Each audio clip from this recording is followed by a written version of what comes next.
Hey guys, it's Ross, and we're out here in the snow. And we're not building snowmen. We're not throwing snowballs.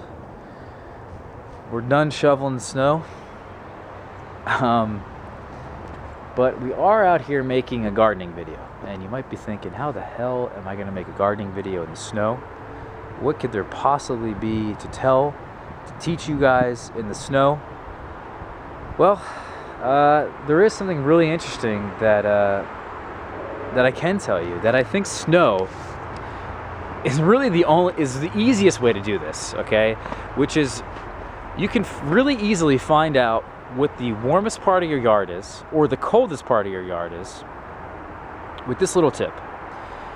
And normally, if I wanted to find out, how cold my yard was in a particular location, I would take a thermometer, stick it there, take a thermometer somewhere else and stick it there. I would have to get 6 different thermometers to really figure out where the warmest part of my yard is or the coldest part of my yard is.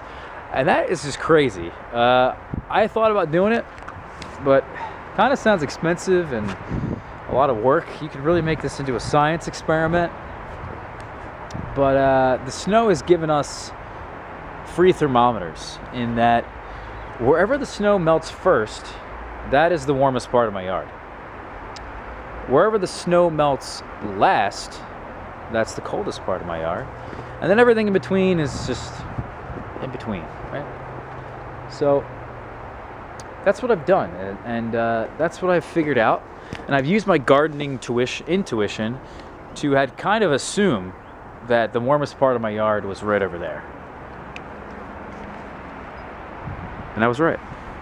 If we look closer, by the way, there's snow everywhere, all right? Over here on the patio, the snow is starting to melt, has already melted.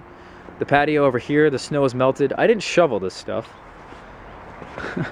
But if you look back here along the house, this is the warmest part of dirt on my property. And there's a couple reasons for this. Many reasons for this. One, this is an elevated site. This is actually slightly elevated. If we go down from the house here and we go start walking down south to that fence, it's actually a downward slope. Quite significant.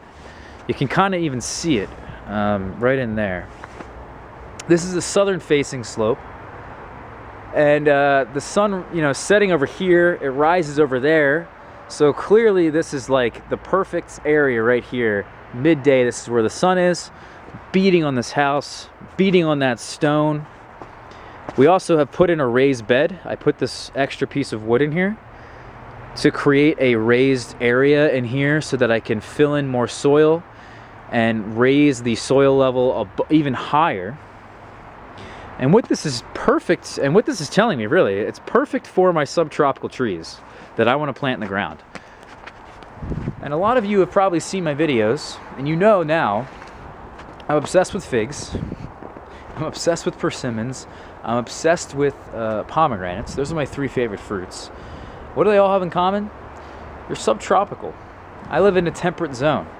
Zone 6 through 8, you could probably easily grow those 3 fruits that I mentioned, but you may need to protect them. Depending on the variety, certain figs are not as hardy as other figs. Certain pomegranates are not as hardy as other pomegranates.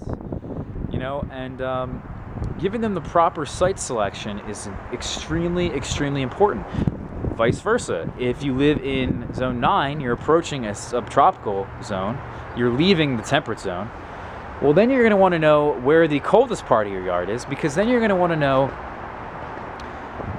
what that's more frost sensitive is going to die there, or not do well there. You're going to want to plant the more frost sensitive things in a more tropical area of your yard using those microclimates. And I think that's exactly what this is showing me here. And I think it's a disservice to the wintertime that not many gardeners come out of their house or their hovels or wherever they live. They're out from underneath their rocks, and they come out and they don't look at their gardens at this time of the year. and I think it's rather important because there's lots of lessons to be learned. So that's the video, guys. I hope you guys learned something. I hope you enjoyed it. I'll see you next time. Hopefully I'm not in the snow. See ya.